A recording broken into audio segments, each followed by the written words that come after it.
Morning, folks. Morning. I'll say hello.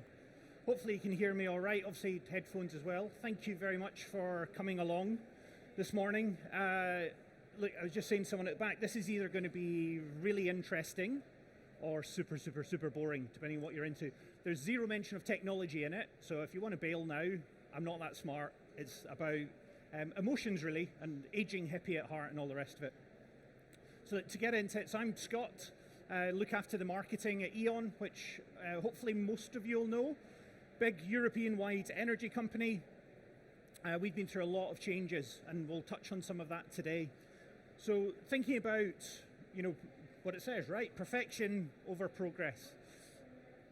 We're a company that's been through, say, lots of iterations. If you go back 10 years, 15 years, most of our money came from large, big fossil fuel power stations.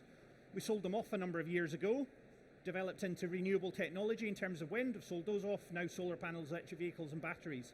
But we've got history, right? We've all got history in our personal lives. We've got history as a corporation. So I'm going to touch on that a little bit today.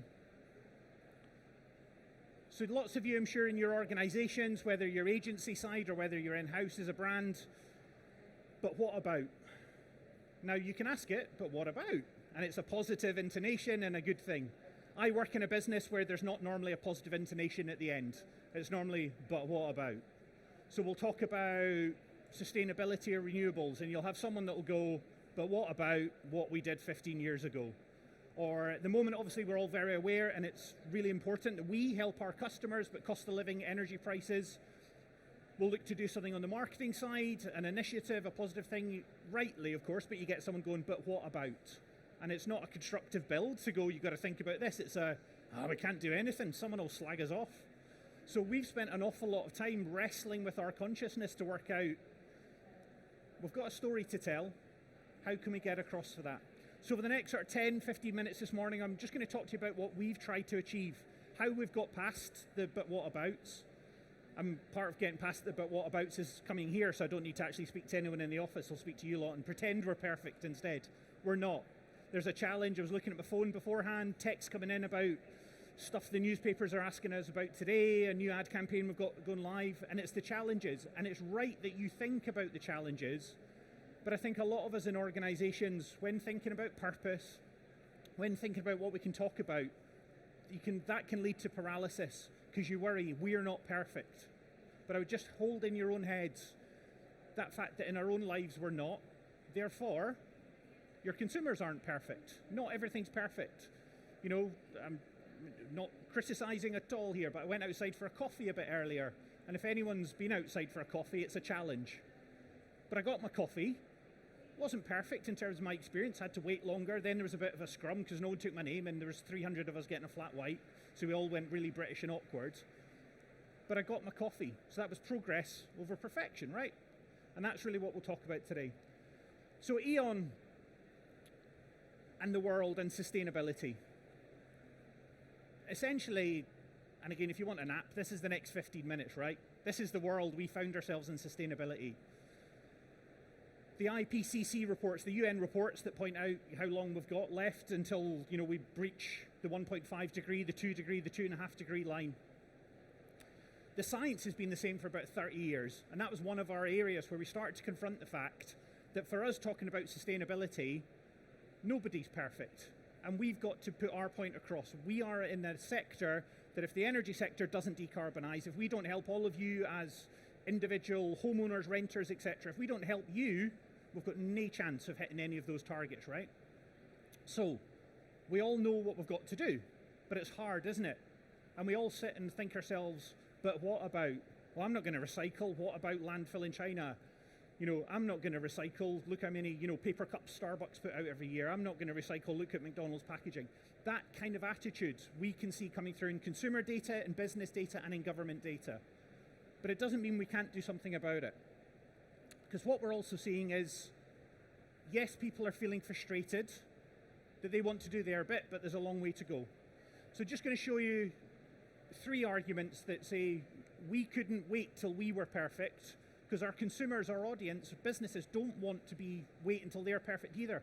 People want to do what they can now to take advantage of better sustainability. So if you think about sustainability, and again, those of you from the UK will know some of the government pronouncements in the last week or two. Arguably, government looking for perfection over progress.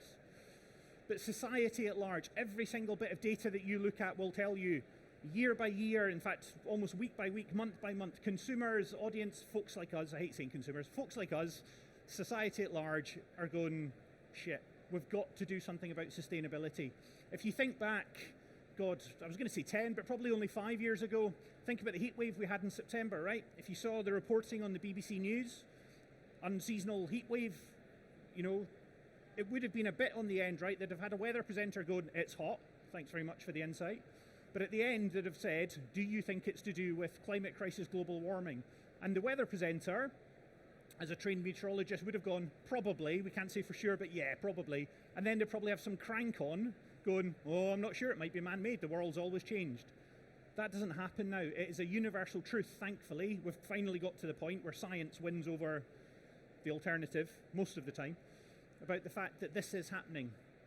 You know, those of you that are younger than me, but speaking to my parents as well, speak to your parents, your grandparents, whatever it is. They will be the first ones to tell you that, Christ, we've done something to the planet. You notice the weather. So society has woken up to this. So there's a Westminster bubble piece here. Of course, things like costs need to be taken into account. But look, the trend is there. People want to play their part. You know, I say most of you will be in that no doubt. If you won't believe me and you won't go with me on this story on the basis of this is where consumers are at, this is what your audience wants, where business is at, if you're wholly, you know, kind of slightly more 1980s Wall Street about things, which is okay and purely capitalistic, I work for an investor-owned energy company, follow the money, look at ESG investing. Again, the trend is there. Headlines will come and go about net zero, about the race to sustainability. The long-term trend here is, thankfully, responsible investing, taking in more into account about things that need to be accounted for in terms of progress and sustainability. This, in truth, was the slide that we used to develop the campaign I'm going to show you, so it's months old. It could have been written after Rishi Sunak's speech the other day. There's a Westminster bubble, and I want to separate two things, really conscious, work for a big energy company, and just, you know, for the record, there's a lot we do to help our customers. We want to do more, we want the government to do more to help people. So cost of living, super important, we take our responsibility, and we do, very seriously and try and help people as much as possible. So cost around sustainability is obviously super important. But the point here is that where politicians are maybe chasing a core vote strategy, arguably, they're targeting thinking about the election next year in the UK, there's an overwhelming point here, which is momentum is going from who cares what happens to the environment to sustainability, you know, rather than being low down on my list of priorities. Of course, at the minute, for most people, price is number one on any product, and that's usually the factor. Very close second these days is, you know, quality, sustainability, etc., etc., etc. So look, you've got three trends there that are undeniable. So remember, us as an energy company, all our baggage, and again, good people, right, that I work with. So we want to do the right thing. We, of course, you know, and are very acutely aware of any risk of greenwashing. I don't mean that in the, you know, can we get away with it? It's a charge we've got to be really careful of. We're in a sector that rightly is under the microscope. If we don't talk with credibility, with authenticity, any message we've got is dead in the water. But to get past those hang-ups we have, we had to really look and really prove the case to the board and beyond that to say, look, if we do not talk on this subject, we will be left behind. And if you take nothing away from the bits I'm saying, think about it. It could be sustainability, it might be whatever else your purpose challenge is or what you're trying to do. If you wait to try and be perfect, by the time you sort your own shit out, you're going to be left so far behind, you'll never catch up. And that's what we were at risk of running into. So this is where we got to. Don't get left behind. Just think about maybe, and some of you will be this way in the room, think about solar panels for your house. I'm sure this is what we see very typically. Conversation goes along the lines of, you know, you bothered about sustainability? Yes, good. Can I interest you in buying some solar panels off me? Yes. Would you like me to install them? Oh, I don't know. One day, and it's the cost and everything else that goes along with it. But you then add that up to the contradiction, which is, we've got to do something about the climate crisis. I do want to take action. Again, just stepping out of this slide for a second, think about the wildfires in the summer. You know, again, on the news every single day. That was driving demand for electric vehicles, for solar panels, for more sustainable choices. For us as a business, you don't obviously want that to be happening, but we need to be there to help people. So this positioning, we can help you get on with taking action. And really importantly, and it comes back to, and again, I never want to ever, I'm talking about sustainability, but that cost piece is super important. Where we're talking about sustainability, sometimes we fall, and we do, E.ON I should say, but all of us as well, I think, maybe sometimes think, well, it's a Guardian reading thing, right? And to generalise and make assumptions about how you all look. Reasonably typical in the room, right? I could look and, probably throw a large net over a lot of Guardian readers here, which is fine, I'm one too. But it's the point is, things like solar panels, electric vehicles, they will help people on middle and upper incomes make better choices. But, and I could go on about this for 20 minutes, where it will make the biggest difference is people at the lower end of the income scale. And that's what we need to get the government to do way more about in terms of building regulations and direct help. Think about a poorly insulated home where people are struggling, for an extra £5 a week. If you insulate that house, you'll bring people's bills down, you create more money for them to make choices in the house. And that could be the difference between them, what's sadly becoming a cliche of the heating or eating. It could be that they've got a few extra quid at the supermarket. The kids will be warmer, happier, healthy, sleep better. They'll turn up at school the next day. They've had a better night's rest, so they don't act up at school. And suddenly, educational attainment is better. So we've also got to make sure that impatience around climate action stops talking about carbon dioxide. We stop talking about emissions. What we should be talking about is you can improve people's lives through climate action. You can improve educational attainment. You can create more jobs in bits of the country that heavy industry has gone out of. That's the difference. And that... hopefully you can get off my soapbox. That's what motivates us in my team to get that message across and out there. So that impatience led to this little bit of work.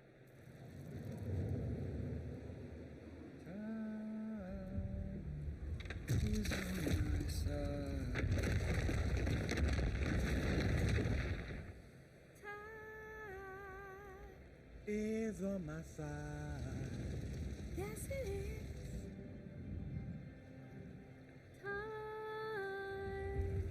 Is on my side. And believe me, time is on my side. Yes, it is. Yes, it is. I said time is on my side. I said time is on my...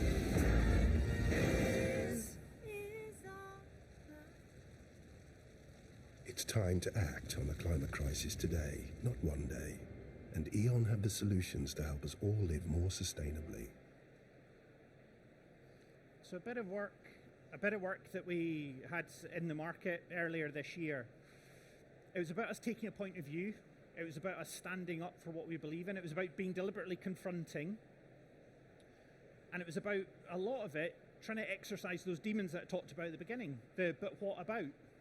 And part of the drive, and and again, won't share too many confidences, but around the board table, as we all have to do, turn up and go, here's what we're doing. And you get looks of going, really? But part of the challenge we got back was, but what about? Rightly, right? And that's the board's job, in terms of corporate governance, ask the question, but have you thought it through? We wanted to provoke a conversation about, E.ON's fossil past, about the company we are now, because it's a really powerful tool, actually, that all of you here, or very few of you, will work for businesses that haven't, that are perfect in terms of your sustainability credentials, etc. So if I just talk about electric vehicles for a second there, if I go back 3, 4, 5 years, the sales guys there at E.ON would talk about the fact that they would go in and say, we will handle everything for you, right? We'll electrify your fleet of vehicles. It'll be no hassle, we'll sort it for you. Now the reality is we're struggling to do that for our fleet. Now it's easy in places like London or Nottingham or Newcastle, where we've got vans that are in urban areas all the time, because the guys will go out to a job, they'll do the job, they can plug in and charge somewhere nearby and get there. But if you think about Cumbria, we go and we'll insulate someone's house in Cumbria and rural area. By the time that they've a heavy van with heavy gear in it and they recharge, suddenly their ability to do the job has dropped. And we've got to balance that against commercial. So the same challenges we see in organisations, we're going through. And that honesty opened up a very different level of conversation than us going, don't worry, we'll sort it, it's all easy. So that openness has been a really powerful tool. I told you to talk about emotion rather than tech. And this is it, right? So you've got the bit of how do you get someone's attention, show that you're on their side. It's about talking about our vulnerabilities in that respect, but it's about the help.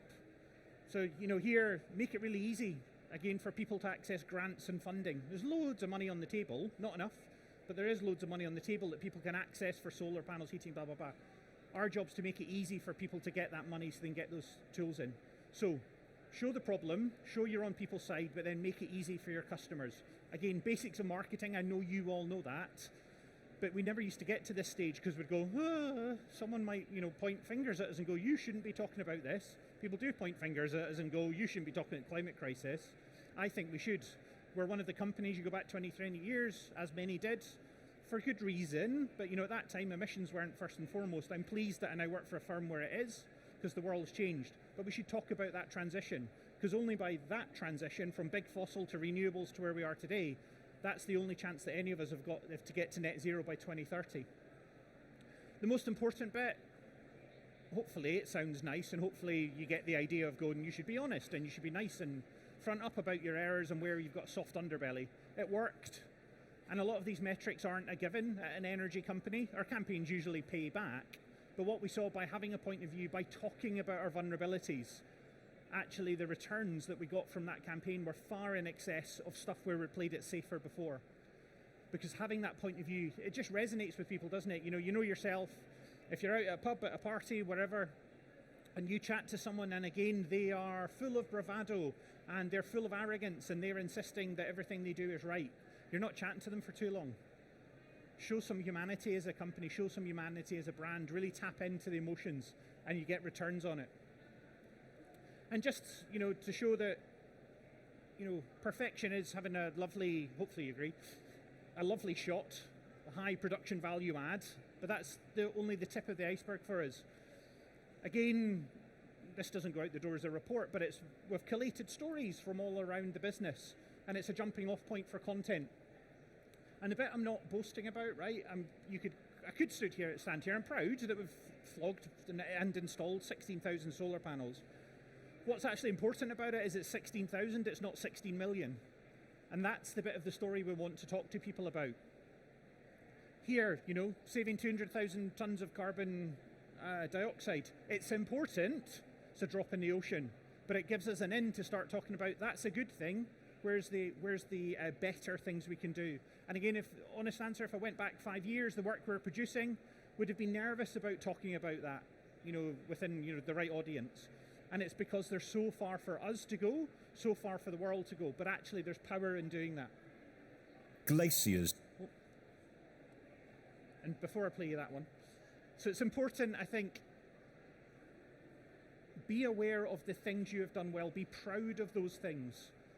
Those of you with kids will know your kids are obviously amazing. I'm not saying they're not. I'll slag off my own kids here. We've got an 8-year-old Ezra, who's very clever, he's very smart, blah, blah, blah, blah, blah. He's also an idiot. He's just daft. He does stupid things. We all know what kids are like. But it doesn't mean that we'll kick him out. Or we've tried to replace him with a dog. It's more of an idiot than he is. But look, the point is, just think about your own relationships, boyfriends, girlfriends, partners. Again, you will love them dearly and you will think they are amazing. But I bet you can find one or two things, and it doesn't mean that you don't want to be with them, it doesn't mean you don't love them. But that progress, that betterment that comes from being in that relationship, think about that, about your business, think about how you relate to your customers in that way. So look, there's the overall message we've got is around talking about that platform. So that ad I showed you with the wildfires and so on is about us having a point of view. But I just want to show you just a brief sort of minute and a half. It's the very, you use a bad expression here, it's the tip of the iceberg, or it's the bit that's broken off the glacier. There's so much more, and it's through that, talking about our imperfections, trying to get people interested is where we're beginning to motor a little bit within E.ON. Glaciers that have stood for thousands of years have melted in decades. The world around us is rapidly changing due to the way we live our lives. The time for promises is over. It's time to take action for climate. This is the single most important issue we collectively have to solve as a global community. Our employees are doing their bit every day. My children definitely inspire me to be more sustainable. I want there to be a greener, cleaner future for them. As an engineer, I wanted to be part of the solution rather than be part of the problem. Our redesigned website makes it easier for people to find the right solutions for their homes. From providing cleaner heating to generating their own clean electricity to helping reduce air pollution. And our changemakers are showing other ways we can make a difference. I'm Jamie Chadwick, and I'm a racing driver. Something that I think people don't realise with motorsport is actually it is a breeding ground for developing more sustainable technologies that we can then use in day-to-day life. My name is Ashita Kabra-Davis, and I'm the founder and CEO of Buy Rotation, the world's first social network where you can lend and rent designer fashion with each other. It started really as just a one-woman crusade against plastic pollution, and it's now evolved into a huge collective of people. There's been over 35,000 volunteers involved in Planet Patrol. I think we're all really aware at how bad things have gotten with our planet, and the little small changes that we can make in our day-to-day really, really do help. We're using our social channels to inspire people to live more sustainably. We're asking businesses and communities to play their part and act now. Green means go. We need to push on this journey from the chief carbon consumers to the revolutionaries of renewables. We need action for climate. We're using brand partnerships to share our message with people through their passions. From championing electric motorsport to sponsoring the first carbon zero games. We're helping to inspire actions that speak louder than words. And we're connecting with the next generation of changemakers. The climate crisis has been a problem that's been around for a long time. And as time moves on, the time we've got to change runs out. If we all take individual action, collectively, the aggregate impact is unfathomable. E.ON, taking action. So look, I think, and as an example of progress over perfection, you know, we've changed chief execs since the start of the year, so I need to change that as well. And if you didn't think I was vain enough by doing this, there's me in a video, it's good. But look, what you hopefully got there, and the point of showing you that, is all the way back to the beginning, the but what about? And trust me, we have these conversations every day. Again, I was saying earlier, I had one yesterday, I'll have one tomorrow. Which is, we can see what you're trying to do, Scott, but what about? And that can cover, you know, when we're trying to do stuff on social media, we're trying to get people engaged, we're trying to be a voice, you know, of just starting to, A, make sustainability interesting, making energy interesting.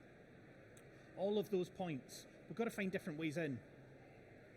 And we've got to accept that actually we're better for having a conversation about the things we can do better as a company. And I think for all the brands that you work with, for the brands that you are, there's real power in that. Having, you know, tried to pretend we're something we're not years ago and lived through it, I can tell you this side of the fence is way better, and consumers, businesses will respond way better to you because we've all got these challenges, whether it's sustainability, whatever it is, you will find everyone's got the same challenges. So look, the three things I just wanted to leave you with. Punters are changing their opinion on what they want from a company. Again, we can all smell bullshit, can't we, right? We're all more sophisticated than we were 20 years ago when I started out, you know, came out of uni and all the rest of it. If something doesn't smell right, look right, your audience will find out and actually turn it into a virtue. Use that honesty. That accountability, again, there's a whole roll call of companies that have tried to pretend that there's something and they're not. Look over here, not over here. You know, again, 10, 15 years ago, we were not deliberately guilty of that, but we did it around a few things. Again, I can tell you from personal experience, having worked in the press office at E.ON to now, you know, looking after the marketing stuff, again, it's a lot better. You will get found out at some point, so you may as well just go there. And most of my outlook on life, for the way, is how did I try and manage my parents when I was 13? I don't think life gets more complicated than when you're 13, 14. That's where you'll get to, and again, just take that role. You'll get found out. You're as well fronting into it early on, most of the time. Although my mum and dad might disagree. And look, it's cheesy, it's hackneyed. Look, as we all know, what are we on in about year 5, 6, 7 of purpose being the most boring word at marketing conferences, which is why I thought it was a good idea to stick it in the title. Purpose is actually just, where it was before, is just storytelling. Get people interested in your thing. Again, Simon Sinek sold an awful lot of books from it, and fair play to him, and I wish I was that smart. But there's a point to it. The point is, be interesting. You're more interesting if you find a purpose in what you're doing. You can connect with people better. It all just comes down to emotion. So listen, thanks for spending 20 minutes with me.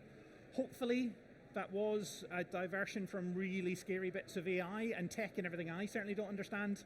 And listen, so if you take one thing away from what I've said, is have the courage to be honest about your flaws, because you'll get far more back from it. So thank you very much.